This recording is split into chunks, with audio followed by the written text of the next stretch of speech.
The Iowa women begin their run in the NCAA tournament, of course, on Saturday, and Carver Hawkeye Arena will be packed with fans. Many of them may have a pretty penny riding on the game with the growing popularity of sports betting apps.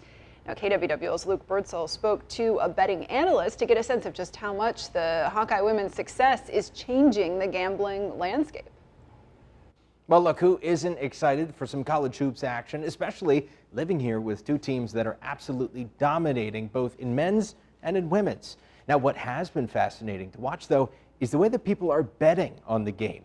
Sportsbooks are making a noticeable effort to increase the amount of betting props and spreads for the women's side of things. I spoke with lead gambling writer at ESPN.com, David Purdom, and he says up until very recently, betting on women's games was a lot more limited. 5 years ago, there were very few women's games that had point spreads at all offered at sports books. There was a time, I believe, that one of the only wagers was on UConn for the women's NCAA tournament. You could either bet on UConn to win or to lose the tournament. It was one of the only options, and that was probably 6-7 years ago. Now, he added that in the time since then, the growth in interest surrounding the women's side of the ball has been massive. And one of those reasons for that, Iowa women's basketball and Caitlin Clark.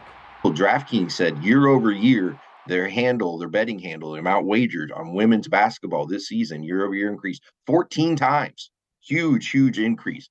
Part of that is because they started offering more lines and more prop bets and things like that. Caitlin Clark and the Hawkeye women are currently at plus 550 to win the entire tournament.